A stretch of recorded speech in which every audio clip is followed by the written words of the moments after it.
మరణం, శరీరానికి మరణం, మనం ఆత్మకి విడుదల.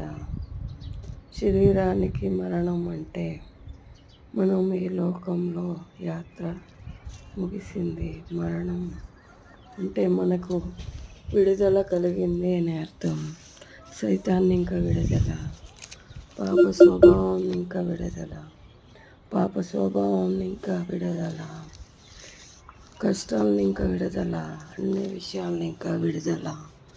మనకి పాపం ఇక్కడ శరీరంలో ఉంది, దాన్ని ఇంకా విడుదల, సైతాన్ని ఇంకా విడుదల, ఈ లోకంలో కష్టాలను ఇంకా ప్రతి ఒక్క విషయంని ఇంకా విడుదల.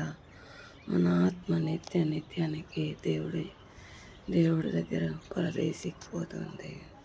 మన అన్ని విషయాల్లో విడుదల పొంది మనం హాయిగా నివాసం చేసే జాగాకి చేరుతాం. క్రైస్తవులకి ఇది సంతోషకరమైన మాట. అయితే నాకు లైక్ చేయండి ప్లీజ్.